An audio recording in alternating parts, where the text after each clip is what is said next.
All right, sports fans, how's everybody out there doing?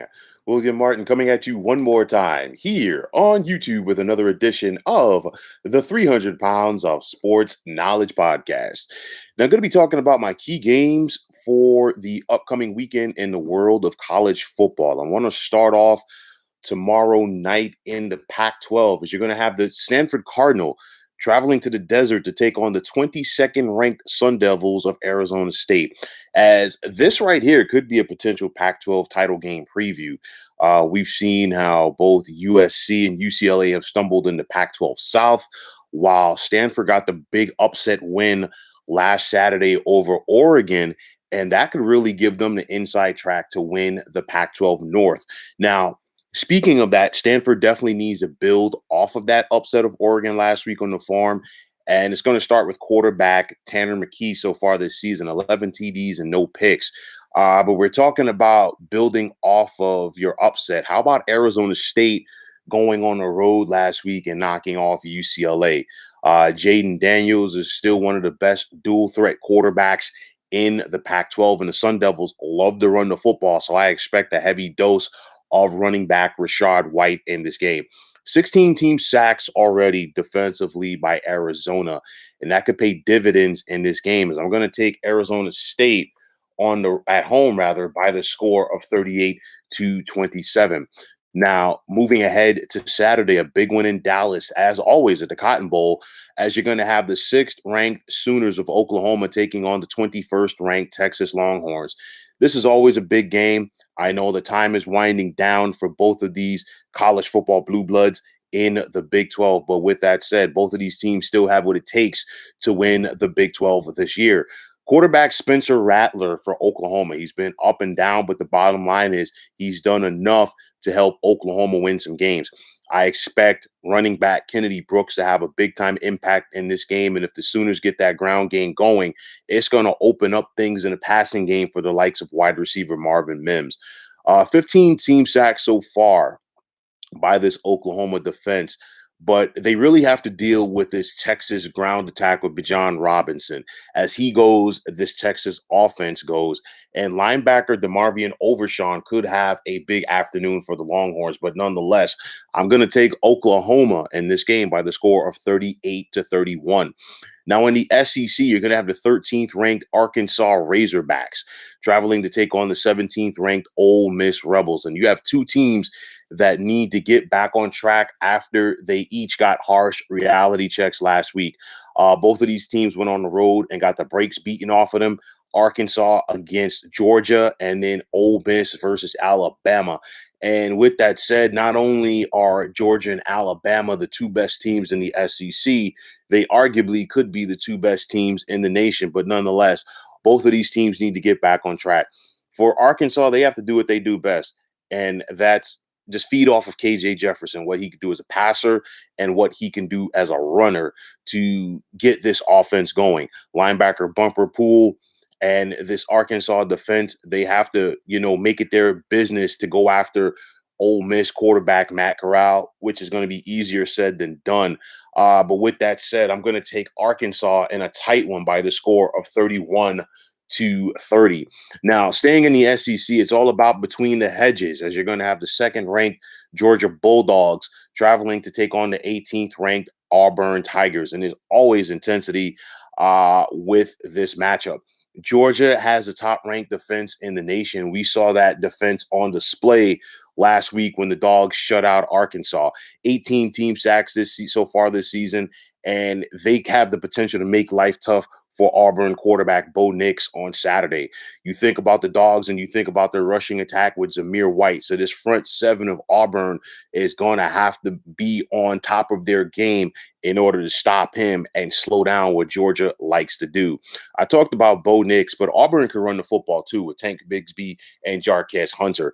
And you think about this Auburn team, they've gone into some hostile environments this season and they've held their own. I know that they lost a tough one at Penn State, but you think about last week, they erased a 9-point deficit to begin the fourth quarter in Death Valley at night versus LSU. So they're going to be up for the challenge.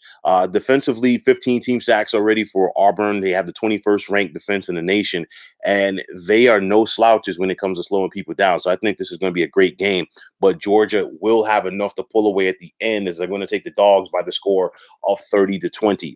Now in the ACC, you're going to have the 19th ranked Demon Deacons of Wake Forest traveling to the Carrier Dome to take on the Syracuse Orange. And for the Deacons, they need to avoid the upset at the Carrier Dome, as this Wake Forest team, they look like they're a surprise in the ACC. You wondered who was going to take that mantle this year with Clemson having a down year, and it looks like the Deacons are trying to do it so far. Quarterback Sam Hartman has been one of the best players in the conference, and you look how he has paced this offense with the likes of wide receiver Jakari Robertson. Defensively for Wake Forest, 17 team sacks this season to go along with 7 interceptions, and that defense needs to try to slow down running back Sean Tucker and this Orange offense. But I look for Syracuse linebacker Mikel Jones to have a big game. And the Orange can bring it themselves as they have 20 team sacks on the season. This is going to be a tight game.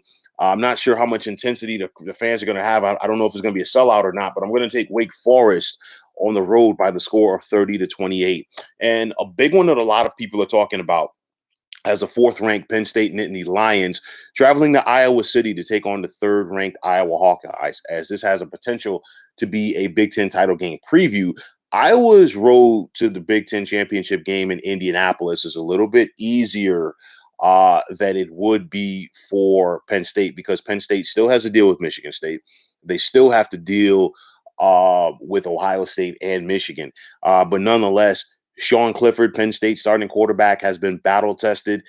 He's shown that he is really mature this year, as he has helped the Nittany Lions get some big time wins. Wide receiver Jahan Dotson is their big time player on the offense for Penn State, but it's going to be difficult this time because this might be the best defense that he and his Penn State teammates are going up against this year. We know about Spencer Petras, as a game manager for Iowa, but I love this Iowa defense led by linebacker Jack Campbell. They have 12 interceptions on the season.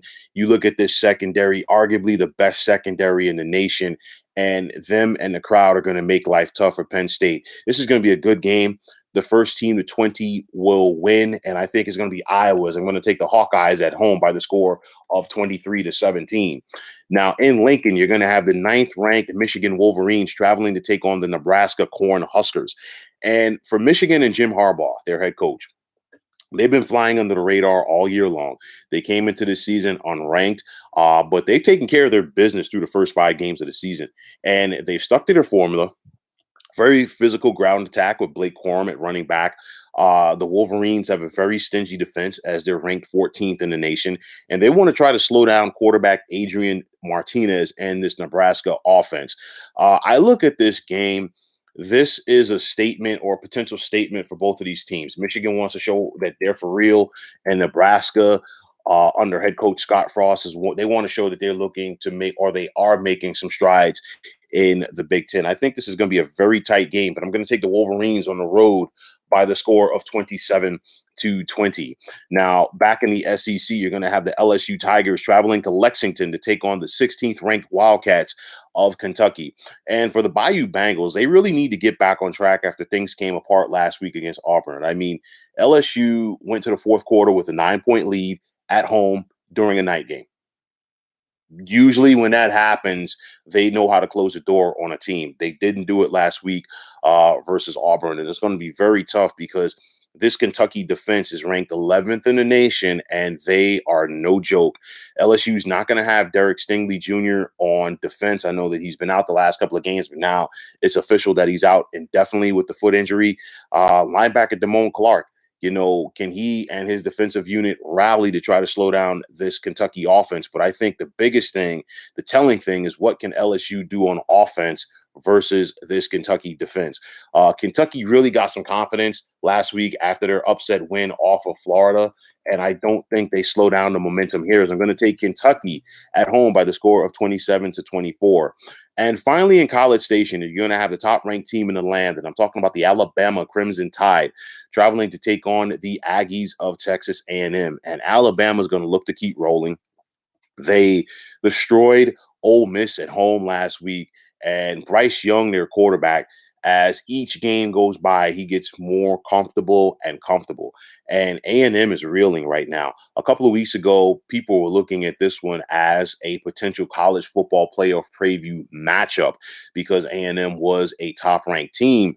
But nonetheless, A&M fell and in Arlington versus Arkansas. And then after that, they were shocked at home by Mississippi State. So they need to get back on track.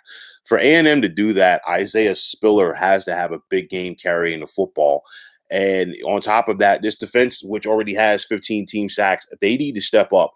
You know, the crowd is going to be in the game, but I think it's important for the Aggies to try to make some big plays early in order to keep them going and keep them into the game. And if they don't, they could be in for a long evening in College Station. But with that said, I'm going to take Alabama to keep going, as I'm going to take the Tide by the score of 38-20. So, folks, that is going to wrap it up. And as always, I want to take this time out to thank you for tuning into the 300 Pounds of Sports Knowledge podcast here on YouTube. I want to take the time out to thank all of you fine folks out there for tuning in. And if you have not already, please feel free to subscribe to this channel. Now, if you're on Twitter, please feel free to follow me at 300 Pounds of Sports. And like I always say, if you follow me, it'll be my pleasure to follow you right back. There's also the sports discussion group on Facebook at the Sports Depot 365. You can check it out, drop a line, and be a part of one of the better sports debating sites going on social media. So once again, fine folks, my name is William Martin, signing off, saying take care and have yourselves a wonderful day.